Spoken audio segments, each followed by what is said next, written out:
Before we get started, just going to show the material I'm going to be using for this rack. Foam board. If you've never heard of it, it's great stuff. It's strong, durable, easy to cut and cheap. Great stuff. Always racking my head, what can I make next? I was asked to make an ejector seat for a museum and did the drawings on the computer, and before I decided to cut out the real thing, I thought I'll make a mock-up just to give me some spatial awareness. Always helps. Did that. Great aid. It was even strong enough for someone to sit in it. Creaked a bit, but there you go. As you can see from the pictures. So there's the mock-up made from foam board. And then there's the final seat made. This was a bit of eye candy for the museum because they've got a VR thing where you put on your head and a flight simulator. So you come in, approach, you look at it. There you are, great stuff. Great job. I always have a plentiful supply in. Hobbycraft at the time of making this video, we're doing 4 A1 sheets for a tenner. You can't go wrong. So I'm always stocked up. Let's get on. So our first idea is to how many paints I'm going to have. I thought of using a shelving system. It saves me cutting out as I was going to go through the hole method, but then I thought the amount of holes I would have to cut, that'd be quite tedious and time consuming, and I'm just looking for not a quick fix, but something that looks good and doesn't take more than a couple of hours to do, if that, especially once I know what the plan is and the measurements are going to be. So that's the first thing to do, is get some sort of size for the shelving for my paints is going to be. I've thought 9 paints on a shelf, and the reason for that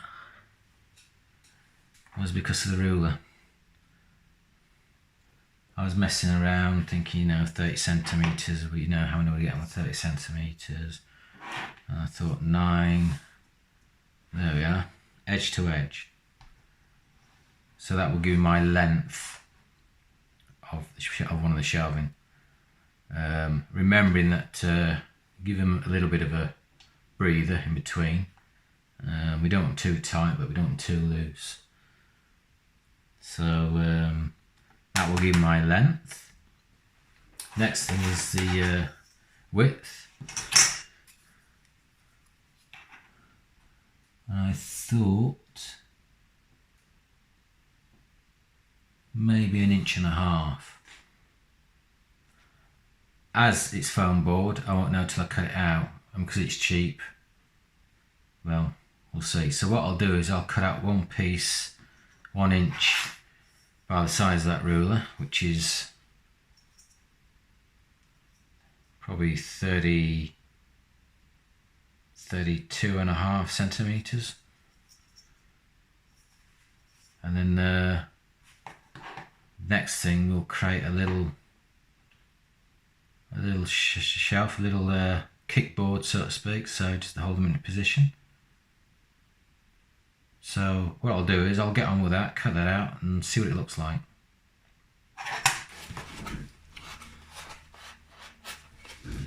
So I've cut a sheet from the A1 sheet. Let's see where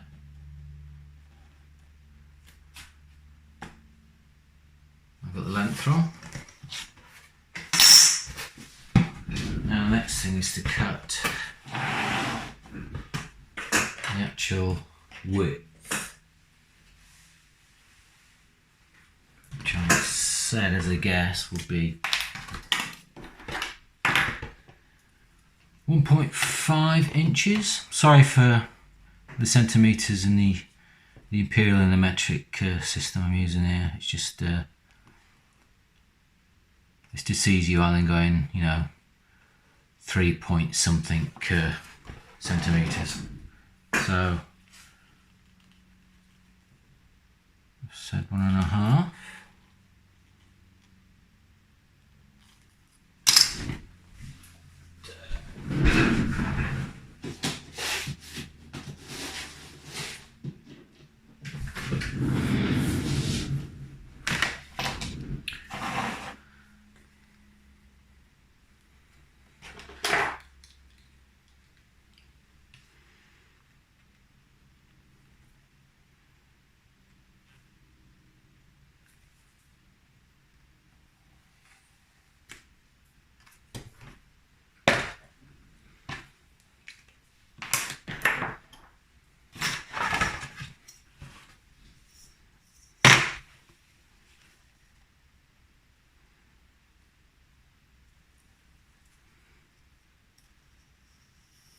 Just score it lightly first, don't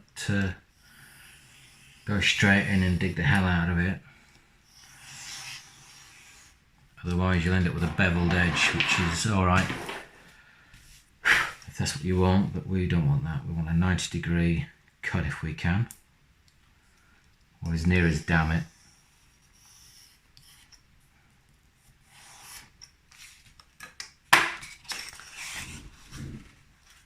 So,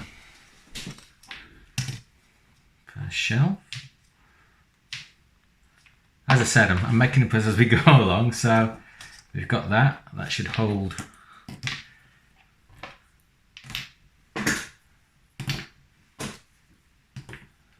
As I said, you could have made it 10, I don't know, I just made it 9 because of the ruler, just easy to, don't have to be right, it's just the way I've gone. So, what I'm thinking of doing now is adding a little shelf here, just so that these can butt up against them. Let's have a look. Let's go for 1.5.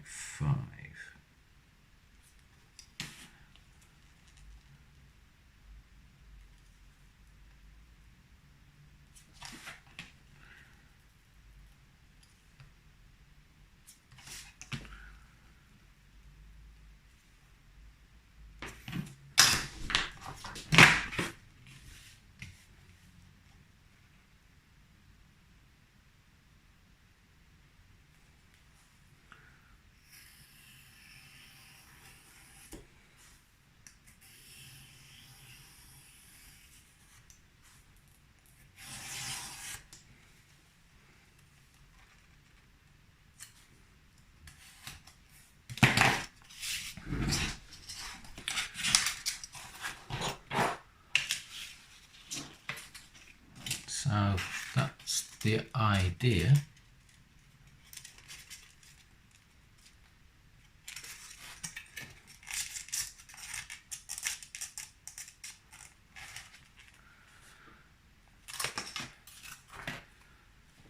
So that's 1.5 centimeters.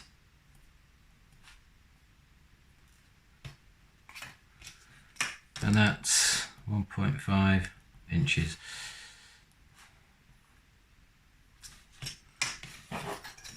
By whatever size or how many paints you want. I've gone for that ruler. That'll hold 9, I think. We'll wait and see. So next thing I want to do is to glue these.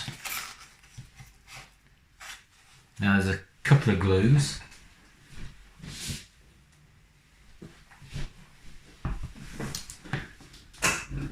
You've got your wood glue, which is pretty good. And I got this stuff from Hobbycraft as well. It's cheap. I think it was only £1, and would stand corrected on that, but I thought I'd give it a go. And it's pretty good stuff. So it's up to you. Anything to hold that in place. Even maybe super glue. Not that I've tried that, but there's a reason why I like these PVA glues. I'll show you in a minute.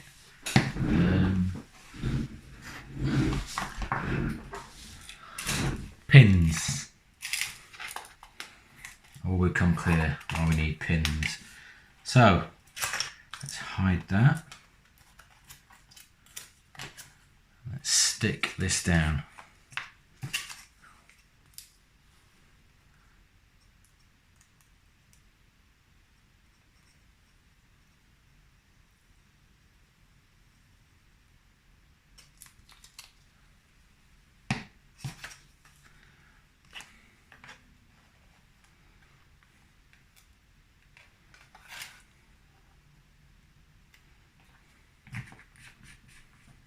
Give it plenty of glue. Give it a bit more, not enough. When I make anything using this stuff, I always give it quite a bit of glue. I'll show you why in a minute.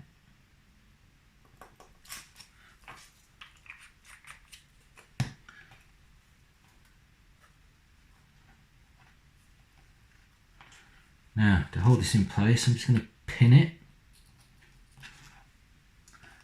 Just make sure we've got it, the edges bang up. We don't want any lips. And I'm using the, doing it from this direction so it'll hold it flush against underneath. Keep it level.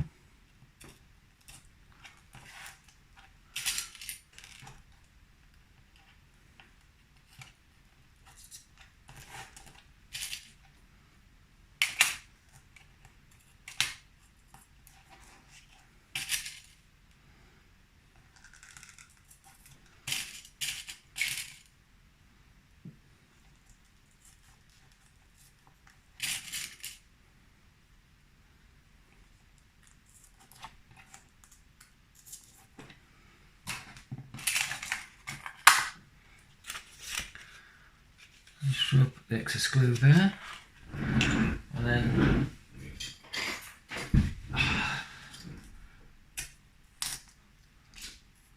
just create a little wedge and the excess glue here.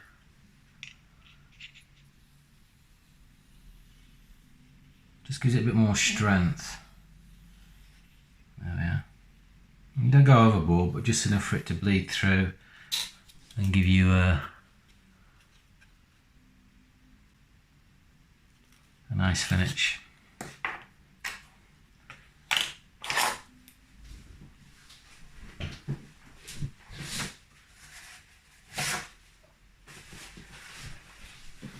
bit of water, just wipe that off the table, mat there, back to our clean surface. So there we are, that's one. And I've got an idea of how they'll be held in that position from here, from behind. So what I'm going to do, I'm going to create a few more of these, perhaps another 4, maybe 3 in this style.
So 1, 2, 3, 4, 5. 5 shelves there.